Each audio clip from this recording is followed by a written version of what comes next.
kan Didi ini kan juga menjadi caleg di Dapil Jawa Tengah kalau nggak salah ya. Jawa Tengah 1. Nah, ketika mengorganize relawan ini, mereka tahu bahwa Didi itu adalah caleg. Oh. Tapi kan saya menjadi caleg setelah saya membuat komunitas relawan. Nah, terus bagaimana cara bekerja relawan ini? Maksudnya yang Didi organize ini. Millennial Gen Z tidak suka konflik. Dia tidak suka mengkonsumsi berita-berita, oh si A konflik dengan B, oh si ini melakukan negatif campaign terhadap A melakukan black campaign terhadap B. Mereka nggak suka. Dengan kata lain sebenarnya sama aja ya itu partai ya. Jadi ada 10, tapi sebenarnya nggak ada bedanya karena dia bisa menerima siapa saja, berpindah-pindah. Berarti kan sepertinya publik dibohongi kan, bikin aja 2 gitu kan, kenapa harus 10 partai?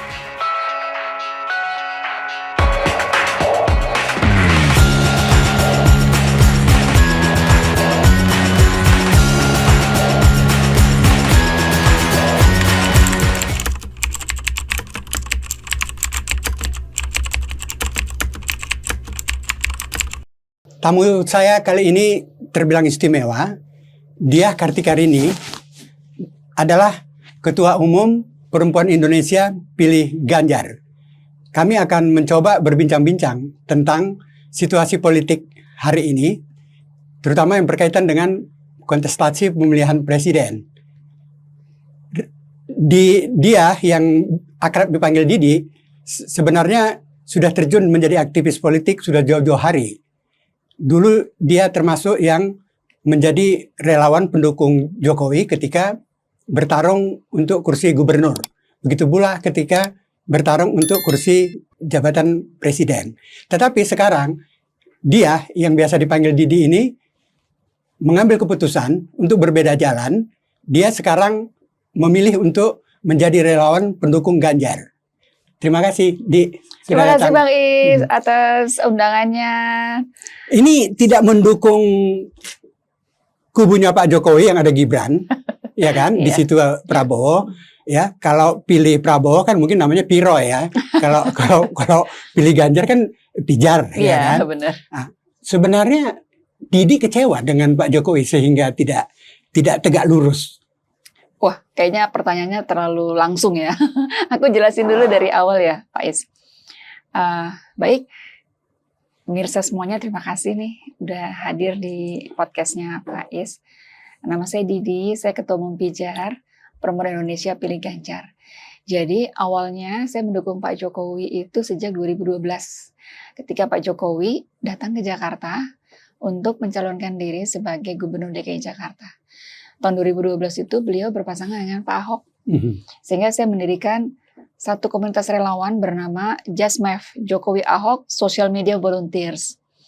Anggota kita waktu itu dalam kurun waktu kampanye hanya 6 bulan, itu kita terkumpul sekitar 5.000 anggota.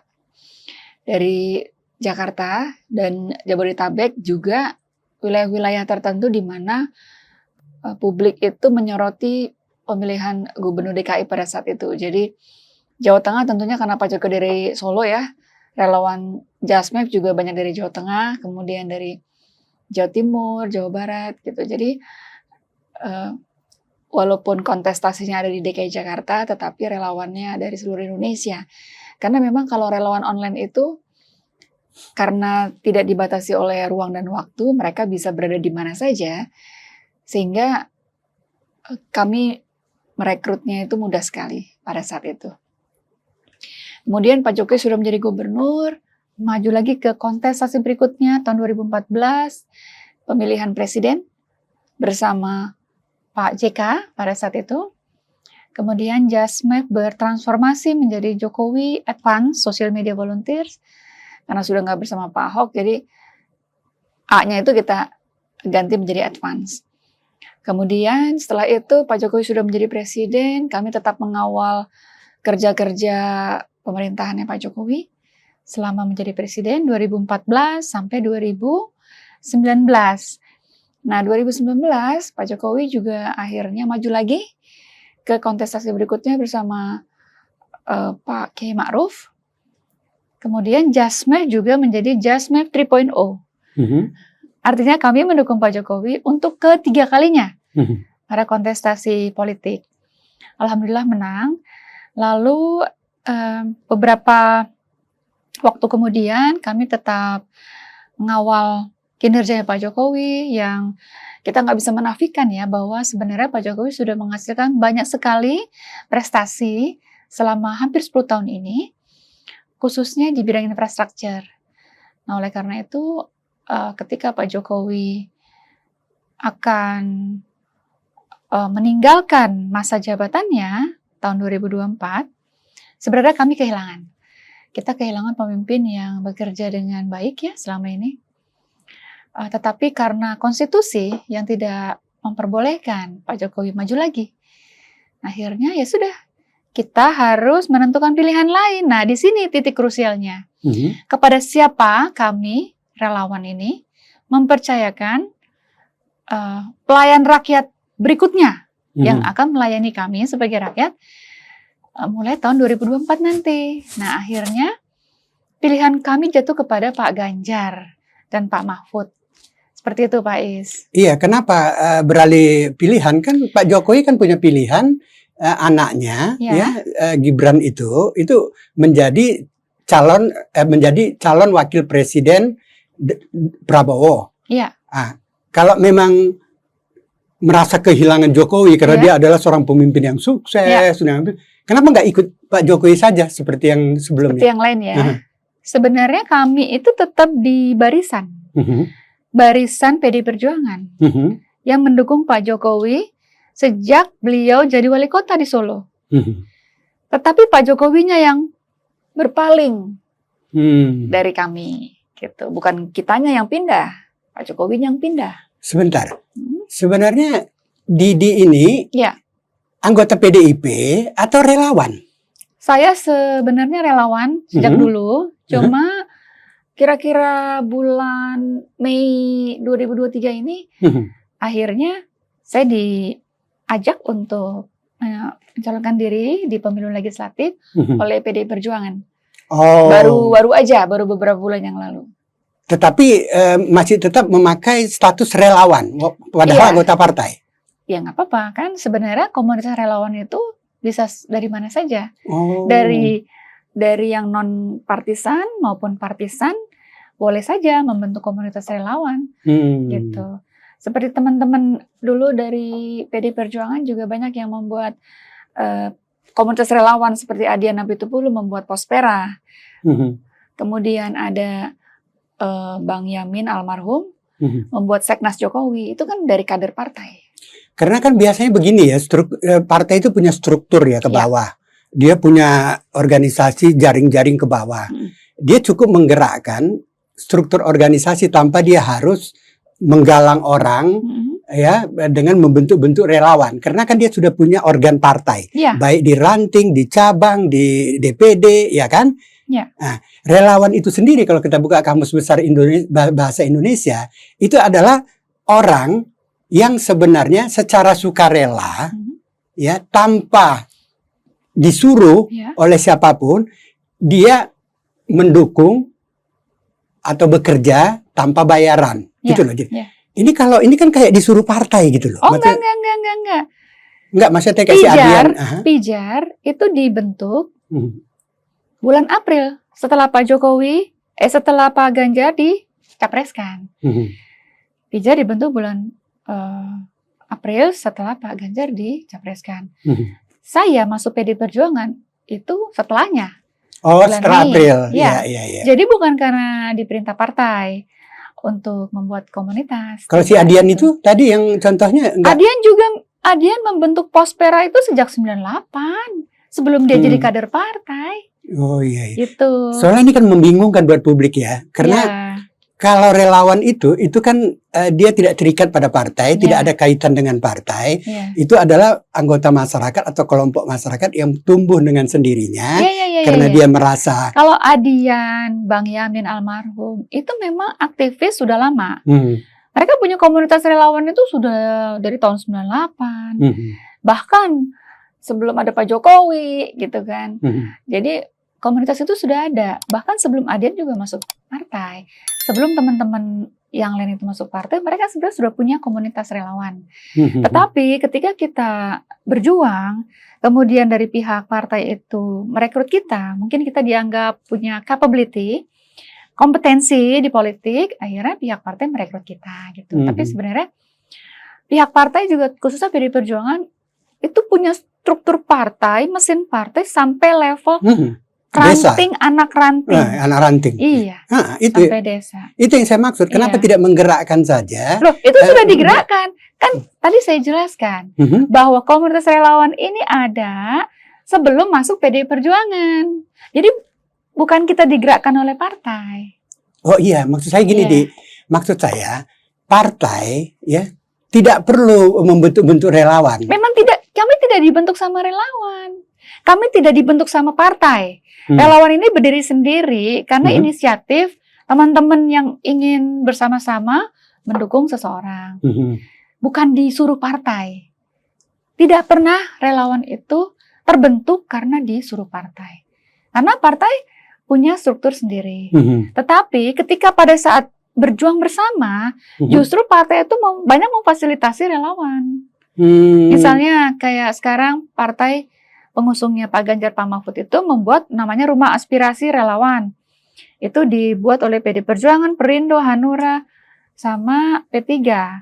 Itu ada di Menteng. Itu difasilitasi oleh partai untuk kegiatan relawan. Gitu. Iya, karena kan mestinya kan ya, ini secara teori politik ya, itu partai, dia punya kader. Di ranting, anak ranting, kader-kader inilah yang bergerak ya, untuk mempengaruhi anggota masyarakat untuk mendukung mereka gitu. Nggak perlu relawan karena anak ranting segala macam kader-kader partai ini itu langsung bersentuhan dengan rakyat ya. Relawan itu nggak disuruh partai. Bukan, maksud saya nggak disuruh, maksud saya sebenarnya partai tidak membutuhkan relawan kalau dia punya kader yang ya selama ini kayak misalnya PDI Perjuangan menang pemilu tahun 99. Itu fenomena relawan itu sudah ada, cuma memang tidak seperti saat ini. Saat ini fenomena volunteerism atau kerelawanan itu muncul karena partai itu bergerak melalui strukturnya, sementara relawan itu bergerak sesuai dengan hati nuraninya. Jadi misalnya gini, saya ingin mendukung tokoh A. Saya akan mengkampanyekan tokoh A itu. Nggak ada yang nyuruh. Gitu loh. Jadi memang ini komunitas relawan terbentuk sendiri, ini struktur partai bergerak sendiri. Tetapi pada saat kontestasi itu berlangsung, kedua elemen ini akhirnya harus bersinergi. Gitu. Karena apa? Komunitas relawan ini pasti butuh partai politik, khususnya partai politik kan pasti punya logistik lebih besar, ya kan, mereka bisa menyediakan logistik alat peraga kampanye segala macam. Nah itu biasa disuplai oleh partai politik. Relawan yang melakukan canvassing door to door seperti itu.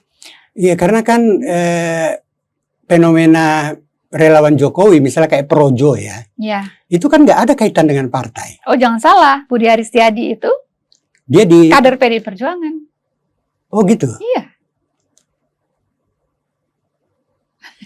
Jadi memang kita tidak bisa dilepaskan dari partai politik. Karena ini kan kontestasi politik. Tapi kok dia berbeda pendapat dengan PDIP ya? Padahal dia kader. Apa banyak yang berbeda pendapat. Budiman Sujatmiko yang jelas-jelas kader partai aja tiba-tiba pindah. Itu hak asasi orang untuk mendukung orang lain menjadi tokoh itu. Pindah-pindah jalur itu menurut saya sih hal yang biasa aja Pak Is. Sebenarnya itu mencerminkan tidak ada disiplin partai kan, karena dia tidak bisa mengikat kadernya kan? Nggak bisa gitu. Kalau partai politik itu punya aturan. Iya. Kalau anggotanya atau kadernya itu tidak tertib dalam barisan, tentunya sudah tidak menjadi kader partai lagi. Itu fatsun yang biasa aja. Oh, jadi berpindah-pindah itu sesuatu yang biasa? Biasa aja. Sekarang seseorang tiba-tiba hari ini pemilu 2004 nyalek dari partai A, pemilu 2009 nyalek dari partai B, itu mah biasa aja.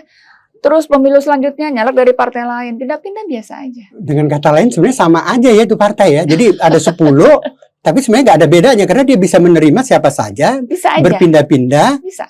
Berarti kan sepertinya publik dibohongi kan, bikin aja 2 gitu kan? Kenapa harus 2 10 apa? partai? Oh. Karena kan toh sama saja gitu. Ngapain orang dikasih 10? Oh, kalau partai itu kan tergantung ideologinya. Ah, Ideologinya nasionalis sama ideologinya Islam, agama. agama kan dulu kan banyak ada partai Katolik, Kristen, ya kan banyak selain partai Islam. Jadi kalau yang ada sekarang kan di Indonesia yang saat ini ada partai yang ideologinya adalah nasionalis dan religion. Yang nasionalis itu ada banyak, PD Perjuangan, Nasdem, PSI, Golkar, dan lain-lain. Kemudian yang religion itu adalah P3, PAN, PKB, seperti itu.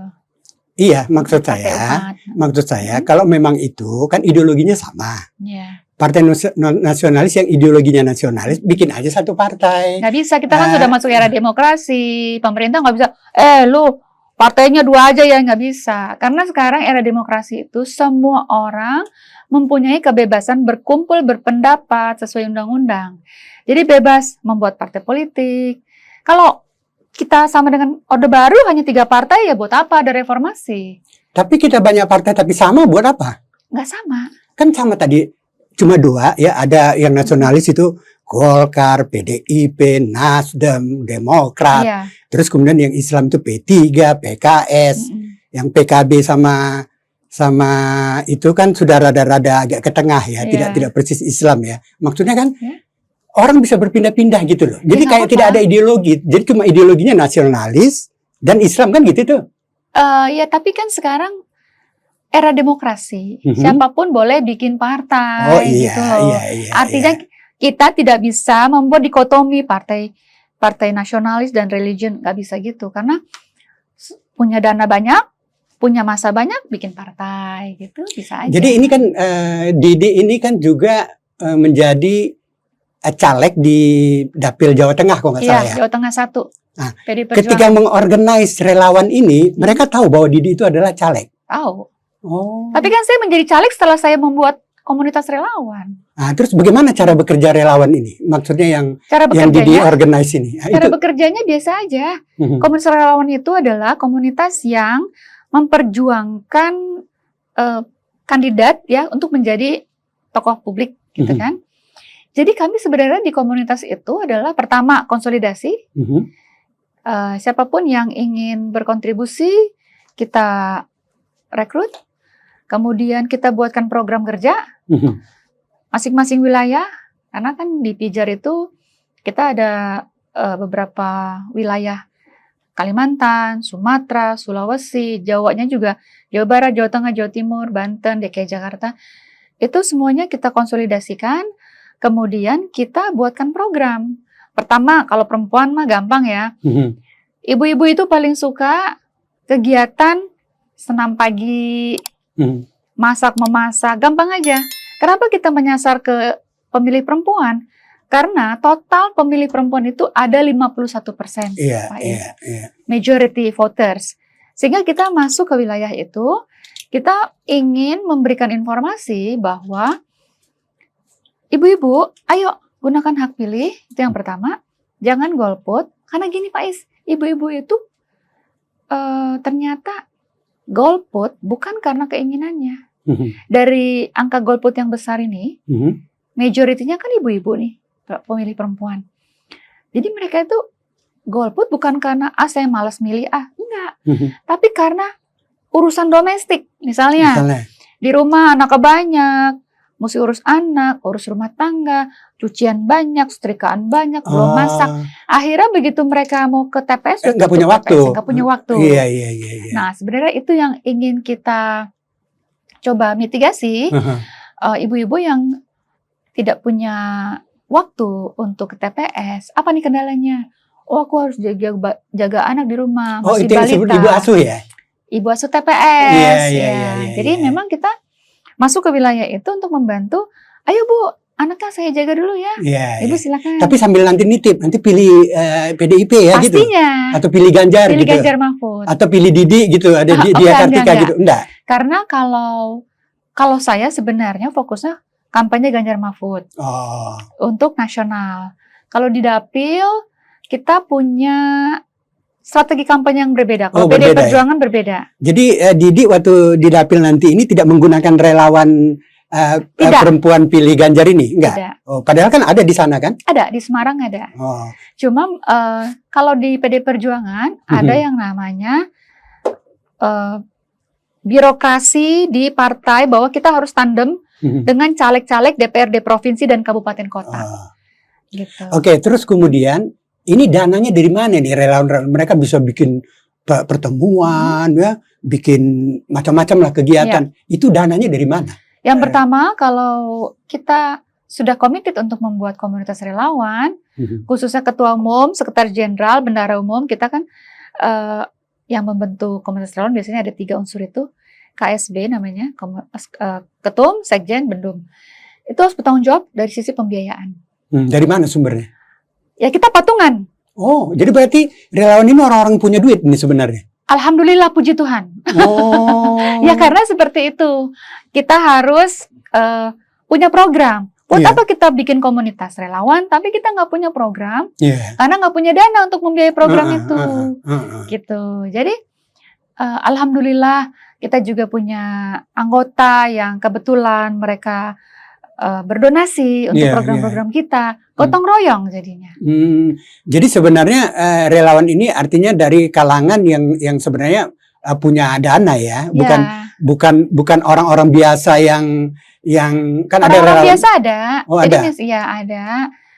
Mereka punya kemampuan untuk fundraising gitu. Misalnya membuat merchandise lalu dijual. Teman-teman yang secara economics itu biasa aja gitu ya.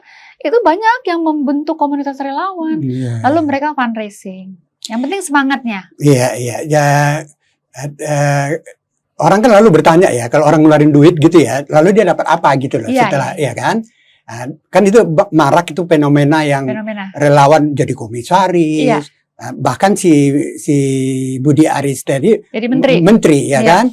Orang kan jadi bertanya, padahal katanya relawan itu kan tanpa imbalan, maksudnya dia melakukan sesuatu secara sukarela, ya tanpa berharap bahwa ada imbalan. Nggak taunya kan dikasih imbalan gitu loh, jadi komisaris. Nggak semua dapat imbalan.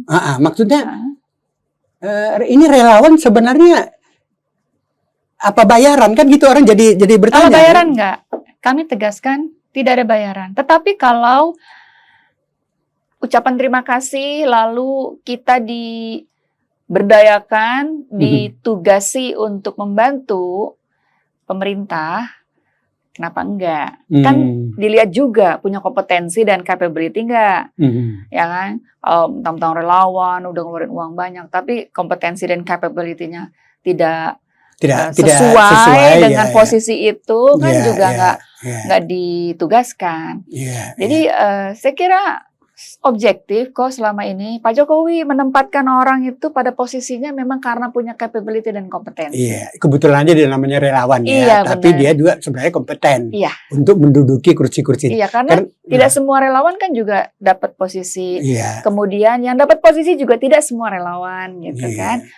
Profesional juga banyak. Gitu. Karena banyak kritik-kritik mengatakan bahwa jadi relawan ternyata dari dulu kan berharap bayaran juga, maksudnya bayarannya kursi gitu loh. Dari zaman dulu juga kan, kita kan juga melihat pemerintah-pemerintah sebelumnya dari mulai zaman Orde Lama, Orde Baru, Reformasi, pasti yang mengisi pos-pos jabatan penting adalah teman-temannya presiden, kemudian teman-temannya wakil presiden, menteri-menterinya juga adalah orang-orang yang secara capability dan kompetensi presiden ini menilai dia capable di bidang ini, kebetulan dia teman saya, ya udah, gitu. Nggak ada yang gratis lah ya orang, ya kan orang dia sudah membantu, ya kan kayak Didi lah membantu Jokowi running pemilihan gubernur, ya kan, pemilihan presiden 2 kali, ya kan, itu kan butuh biaya yang ngeluarin waktu, tenaga. Nah, sekarang kita coba beralih ke kenapa sih milih Ganjar,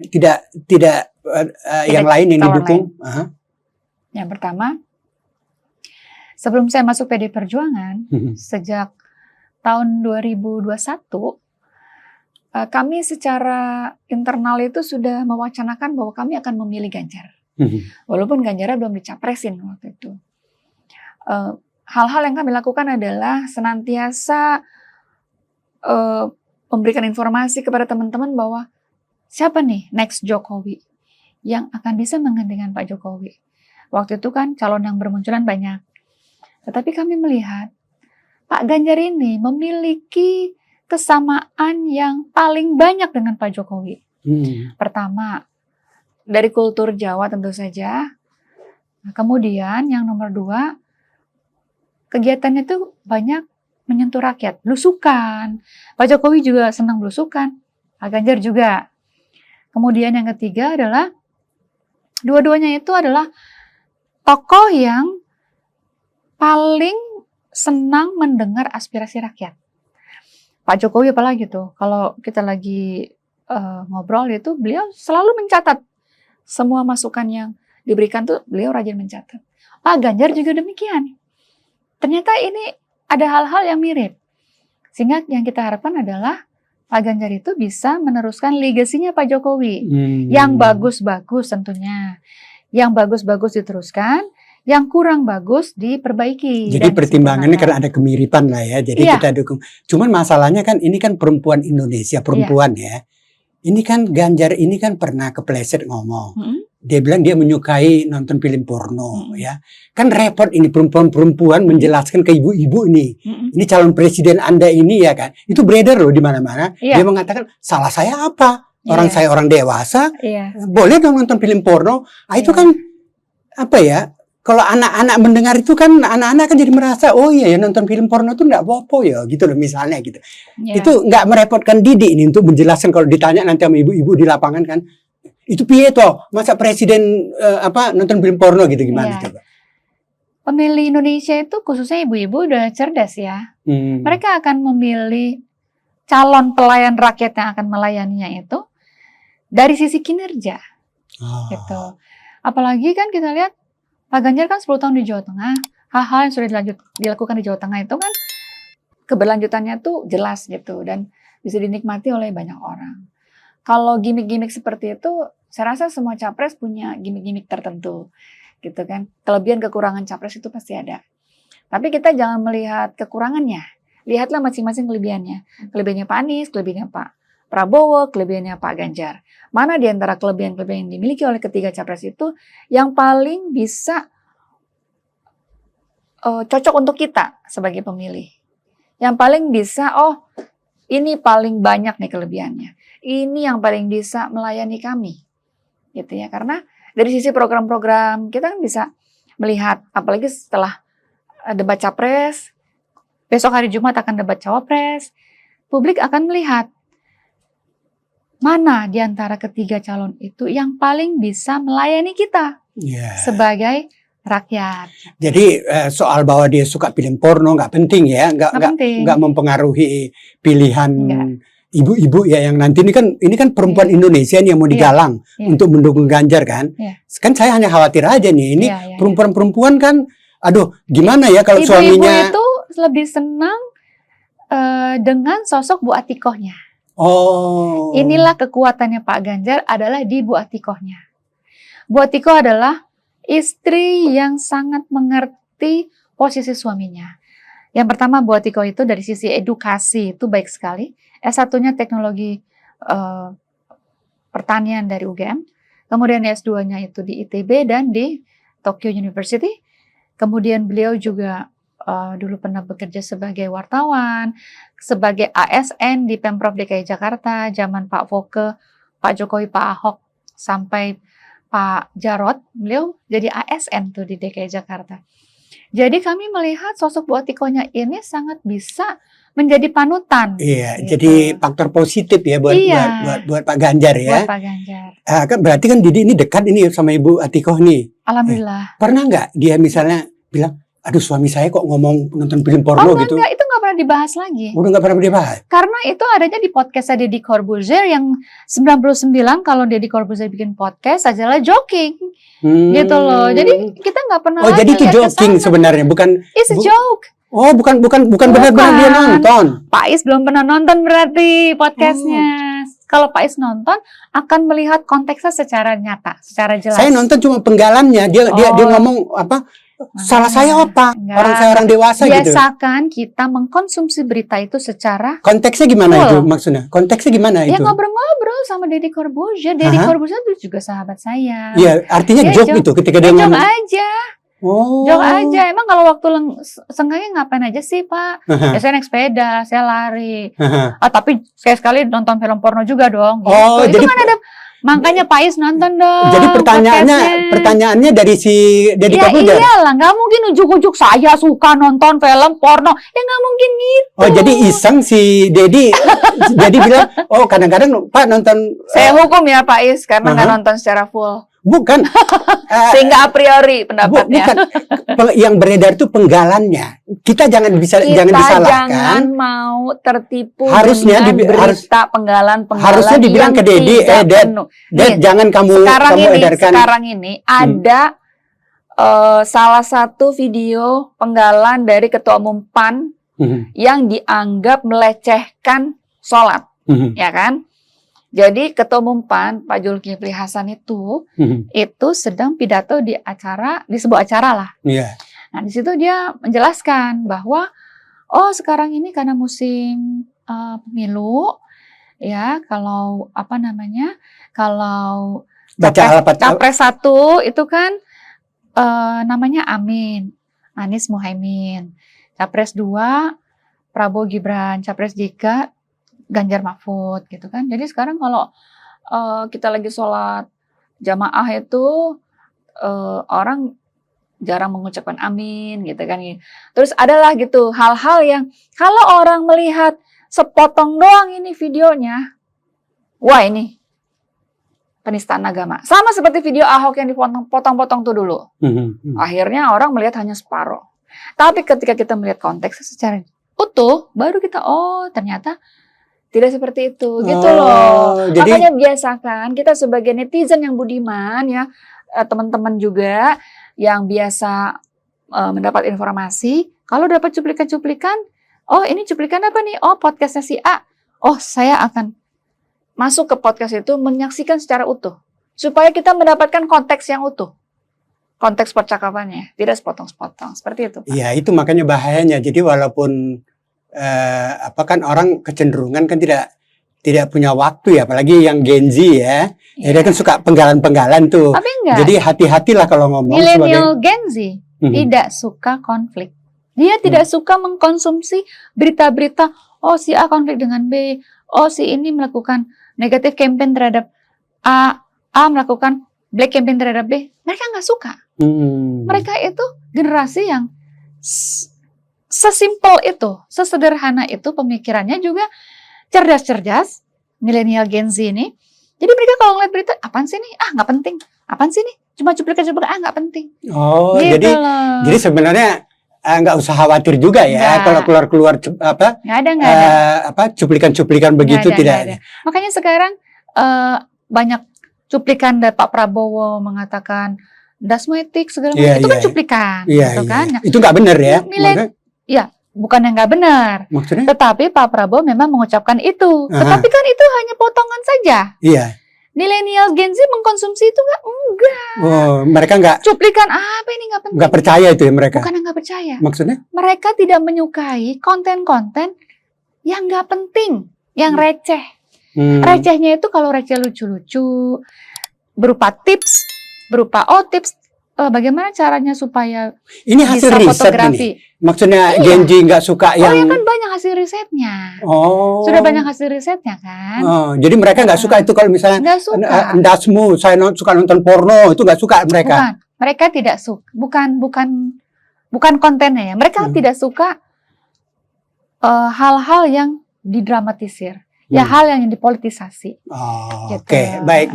Terima kasih Didi sudah datang ke podcast. Seru banget nih. Iya, diskusinya. Sebenarnya waktunya kurang, cuman kan Didi kan harus katanya ada meeting TPN ya. Ada. Iya, jadi lain. Terima kasih atas waktunya datang kemari. Terima kasih Pak Is. Itu tadi perbincangan saya dengan Diah Kartika Rini, Ketua Umum Perempuan Indonesia Pilih Ganjar atau PIJAR. Saya Iskandar Siahaan, wassalam.